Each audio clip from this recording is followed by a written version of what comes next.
संवाद श्रृंखला में आप सभी लोगों का स्वागत है। कहा जाता है कि जीतता वही है जो टिका रहता है, जो लगातार कोशिश करता है, प्रयास करता है।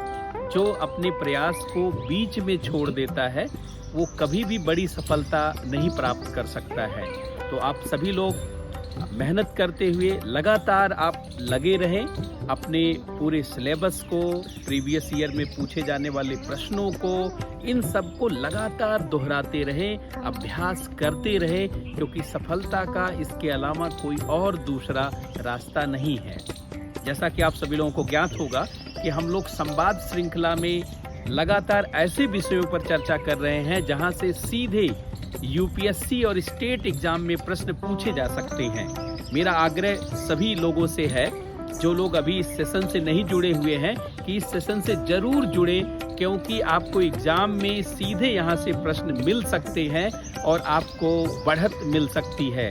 आज की प्रतियोगिता के दौर में जब एक एक नंबर सफलता असफलता को निर्धारित कर रहा है, तो ऐसे में कुछ मिनट के संवाद के माध्यम से सही प्रश्न तक पहुंचा जाए तो ये जानते हैं अपने आप में एक बड़ी सफलता कही जा सकती है। मेरा प्रयास है कि आप लोगों को एकदम एग्जाम ओरिएंटेड पार्ट से जोड़ा जाए। आज हम लोग चर्चा करने वाले हैं एक बहुत ही महत्वपूर्ण झील के बारे में।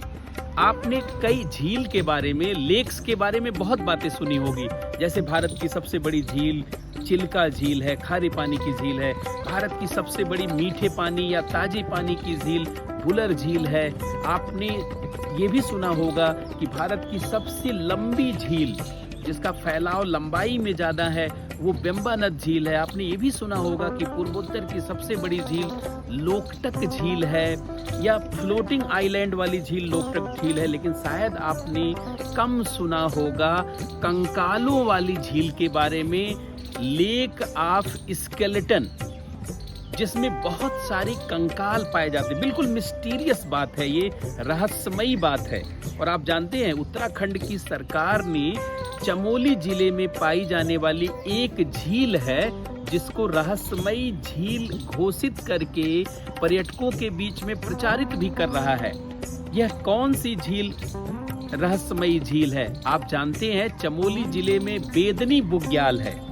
बुग्याल सामान्यतः चारागाह के क्षेत्र होते हैं। उसी बेदनी बुग्याल के बगल में लगभग 13-14 किलोमीटर की दूरी पर एक रूपकुंड झील है, और रूपकुंड झील को कंकालों वाली झील के नाम से जाना जाता है। पूरे झील में कंकाल भरे पड़े हैं, पटे पड़े हैं, बहुत सारे ह्यूमन स्केलेटन। और आश्चर्य तो ये तब होता है, बहुत सारे मानव के कंकाल मानव अंगों के साथ देखे जा सकते हैं। जैसे लगता है किसी ने पूरे शरीर को ही जानते संरक्षित करके इस झील में रख दिया है। चमोली जिले की रूपकुंड झील ऐसे तो बर्फ से जमी रहती है, लेकिन जब यह पिघलती है तो पूरे झील में चारों तरफ मानव कंकाल और मानव के अंग जानते हैं दिखाई पड़ते हैं। जैसे लगता है किसी ने पाट दिया है इस झील को। शुरू में वैज्ञानिकों ने जब इस झील के बारे में सुना तो इस पर शोध शुरू किया। तो पहले कई शोध इस तरीके का था कि भाई ये कोई बर्फीला तूफान आया होगा और उसमें सारे लोग, यहाँ कोई आबादी रही होगी और सारे लोग दब गए होंगे और उन्हीं लोगों का ये कंकाल है। लेकिन आश्चर्य हुआ जब रिसर्च हुई तो पता चला कि ये जो कंकाल हैं, अगर कोई आबादी दब जाती तो जानते हैं इसमें बच्चे होते, बुजुर्ग होते, सभी प्रकार के लोग होते, नौजवान होते। लेकिन ये कंकाल सिर्फ 35 से 40 वर्ष की उम्र के लोगों का ही मुख्य रूप से है, मतलब मुख्यतः जवान लोगों के का कंकाल है। इसमें कुछ बुजुर्ग महिलाएं भी हैं, पुरुष भी हैं, लेकिन बच्चे बिल्कुल नहीं हैं। इसका मतलब ये कोई आबादी तूफान से दब गई होगी, ये जानते हैं थ्योरी पूरी तरीके से फेल हो जाती है।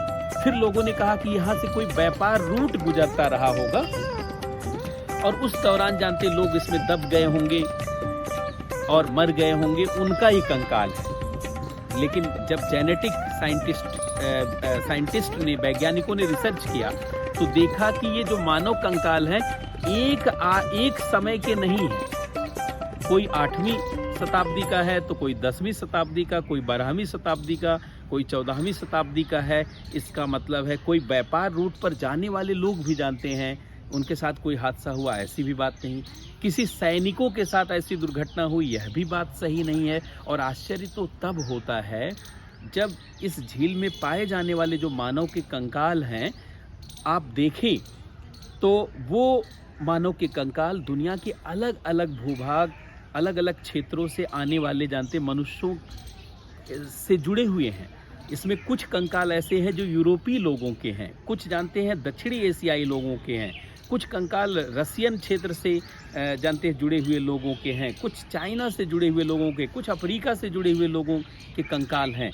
अर्थात इस झील में जो मानव कंकाल शामिल हैं उसमें कई प्रकार की जो हमारी रेसेज रही हैं, जैसे मंगोलायड है, अस्टेलायड है, मेडिटेरियन है, काकेसाइड है, इतनी सारी प्रजाति के लोगों का कंकाल।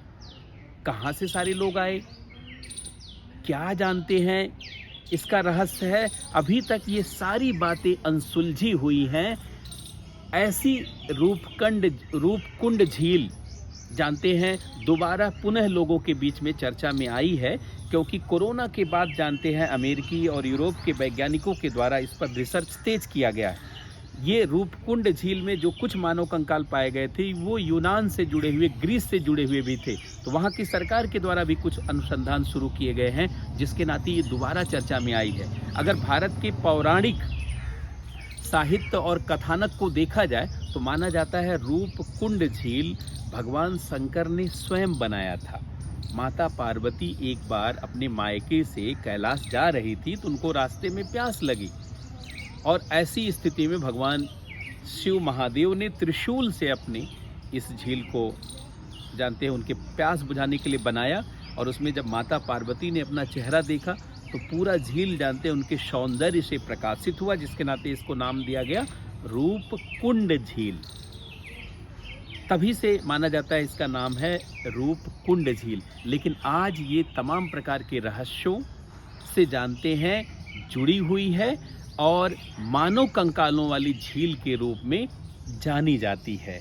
पहले तो इस झील के बारे में जानकारी नहीं थी, लेकिन 1942 के आसपास कुछ लोग जानते हैं यहाँ पे हिमालय में तमाम प्रकार के दुर्लभ फूल और औषधियों को ढूंढने के लिए जब गए थे, उसी दौरान इस झील के बारे में पता चला। तो ये एग्ज़ाम के हिसाब से बहुत महत्वपूर्ण है और मुझे लगता है कि आप सभी लोगों को इस पर ध्यान रखना चाहिए। देखिए, सामान्यतः जो सामान्य इन्फॉर्मेशन है उसको आप जानते हैं, लेकिन एग्ज़ाम में क्वेश्चन कुछ जानते हैं विशेष घटनाओं, मुद्दों से जुड़ा हुआ पूछा जाता है जो चर्चित होते हैं।